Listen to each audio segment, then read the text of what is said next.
साथियों, जय हिंद। तो कैसे हैं आप सब। मैं उम्मीद करता हूं कि आप सभी तन और मन से स्वस्थ होंगे, खुश होंगे एवं अपने लक्ष्य की ओर अग्रसर होंगे।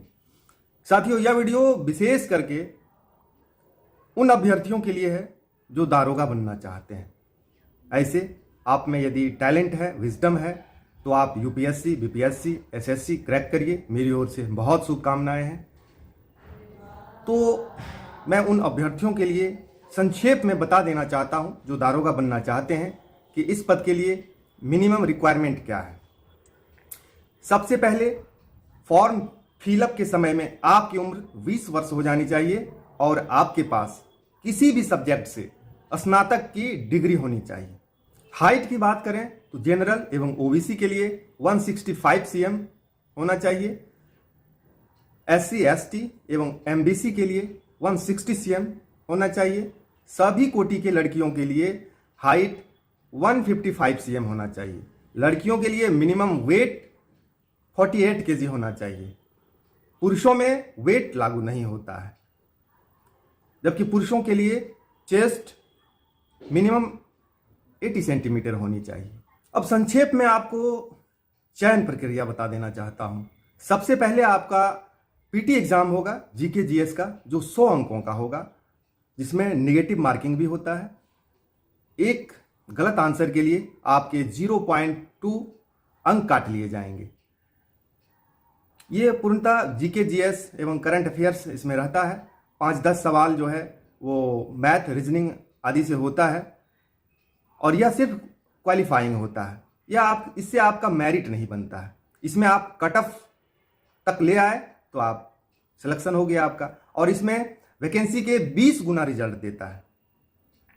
इसके बाद मेंस होता है, जिसमें 100 अंकों का जीके जीएस होता है और साथ ही 100 अंकों का हिंदी होता है। यहां पर भी हिंदी क्वालिफाइंग होता है। इसमें आप 30% अगर मार्क्स ले आए तो फिर आप क्वालिफाई कर गए। इसके बाद आपका मेंस का कॉपी चेकअप होगा और मेंस के ही रिजल्ट पर आपका मेरिट बनता है। यहां आप अगर मेरिट आपका बन गया, फिर आपका जो है फिजिकल होगा। फिजिकल में आप जान लें, पुरुषों के लिए 6.5 मिनट में 1600 मीटर दौड़ना होता है और 4 फीट जो है हाई जंप करना होता है। और यदि आपको सार्जेंट की ओर जाना है तो फिर आप अलग से जंप लगाएंगे। उसका मिनिमम रिक्वायरमेंट 4.5 फीट है। जबकि लड़कियों के लिए 6 मिनट में 1000 मीटर दौड़ना होता है और 3 फीट हाई जंप करना होता है। साथ ही गोला फेंकना होता है, जो बहुत आसान है। इन चीज़ों में कोई छटते नहीं है। फिजिकल क्वालिफाई कर जाने के बाद आपका मेरिट लिस्ट जारी होता है। फिर आपका डॉक्यूमेंट वेरिफिकेशन होता है, कैरेक्टर वेरिफिकेशन होता है और फाइनली आपका सिलेक्शन होता है। तो बस यही चयन प्रक्रिया है। अब इसमें है कि आपको अपने आप को इसके लिए तैयार कैसे करना है, आपको क्या क्या पढ़ना है, आपको फिजिकल की तैयारी कैसे करनी है। तो मैं बहुत ही संक्षेप में बता देना चाहता हूं कुछ बेसिक बात जो आपको हमेशा ध्यान में रखना है, चाहे आप किसी भी एग्जाम की तैयारी करते हो। साथियों, मैं एक और महत्वपूर्ण बात बता देना चाहता हूं कि अभी वर्तमान में बिहार में काफ़ी संख्या में दारोगा के पद रिक्त हैं। इधर 2022 में भी नए पदों का सृजन हुआ है और पूर्व से भी काफ़ी संख्या में पद रिक्त हैं। कुल मिला के करीब 23,000 पदों की बहाली होनी है, जो एक बार में नहीं हो सकता, क्योंकि बिहार में एक ही प्रशिक्षण केंद्र राजगीर है, जिसकी क्षमता अधिकतम 2000 के आसपास है। तो ये इसकी बहाली करने में आगे कई वर्षों तक लगेंगे।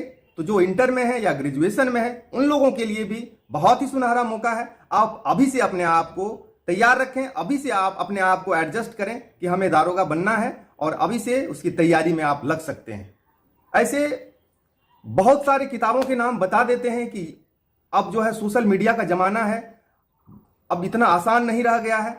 लेकिन मैं आपको बताता हूं साथियों, अब पहले से और आसान हो गया है। पहले शहरों के लोग ही नौकरी ले पाते थे, गांव देहात के लोग इनसे अनभिज्ञ थे, उन्हें मालूम नहीं होता था, उनकी तैयारी नहीं हो पाती थी।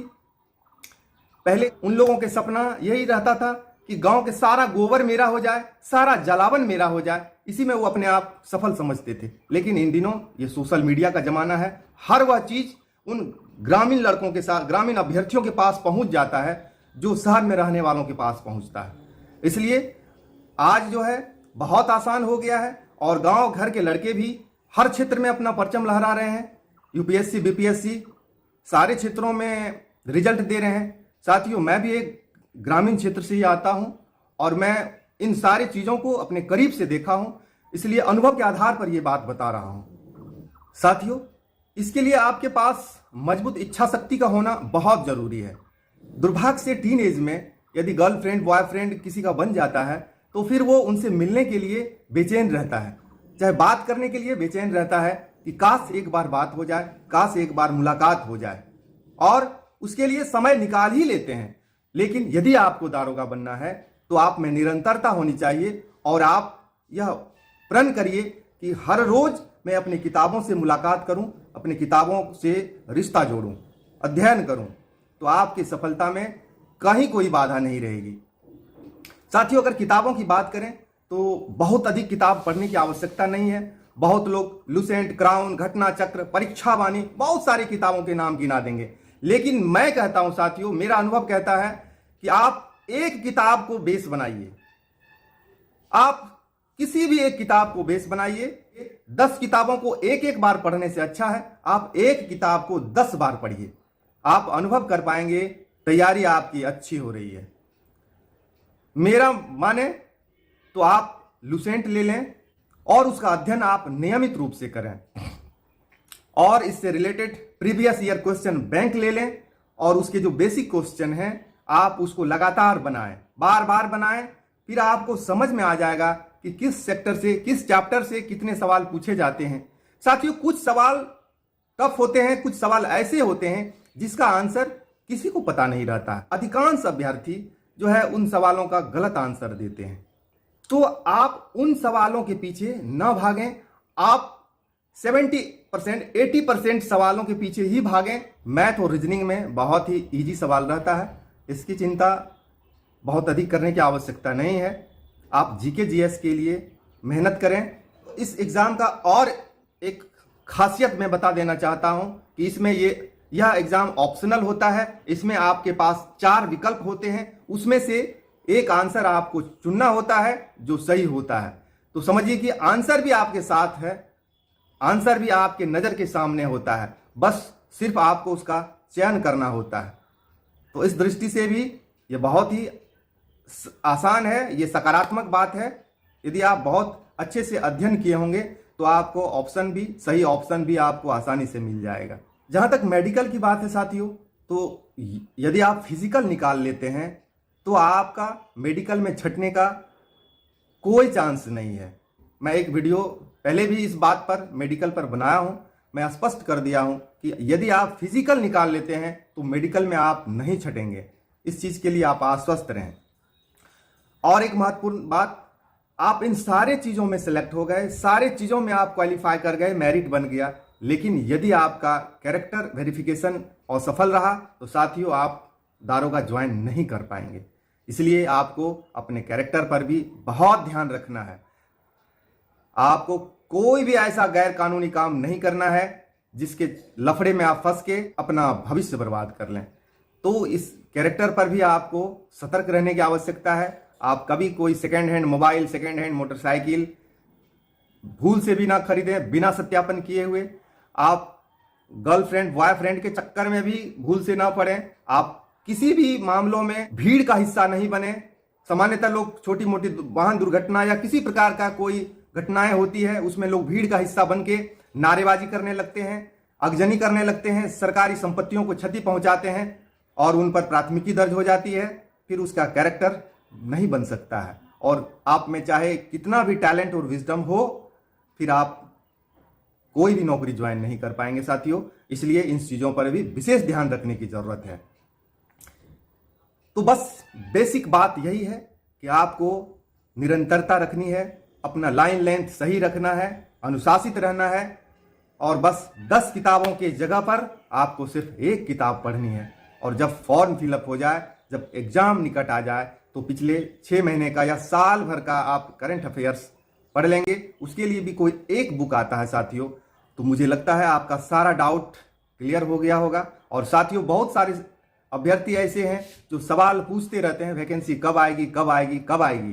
वैकेंसी साथियों, जब पदों का सृजन हुआ है तो वैकेंसी तो आनी ही है। और यह देर सवेर, यह आज की बात नहीं है, यह हमेशा ऐसे होते आया है। इससे पहले की बात करें तो वर्ष 1994 में वैकेंसी आई थी, उसके बाद 2004 में वैकेंसी आई थी, जो अंतिम रूप से 2009 में कंडक्ट हो पाया। उसके बाद 14 में आया, 17 में, 18 में, 20 में, 21 में, इधर लगातार आता रहा है। तो समझिए आप लोगों का समय पहले से बेहतर है, आप लोगों को अधिक अवसर मिल रहा है। इसलिए आप हताश निराश ना होएं। कुछ महीने आगे पीछे हो रहा है, लेकिन वैकेंसी निश्चित रूप से आएंगे और इसके लिए आप मानसिक रूप से तैयार रहें, धैर्यवान रहें। साथियों, अगर इसके अलावा भी आपके मन में कोई कंफ्यूजन हो तो आप कमेंट के माध्यम से जरूर बताएंगे। और यदि आप नए हैं तो मेरे चैनल को आप सब्सक्राइब कर लीजिए और अपने सहपाठियों को भी इसकी जानकारी दे दीजिए, शेयर कर दीजिए, ताकि वो भी जागरूक हो सकें और अपने पंख को उड़ान दे सकें। तो इन्हीं शुभकामनाओं के साथ कि आने वाला कल आप सभी के लिए शुभ होगा, आप लोग कल के दारोगा होंगे।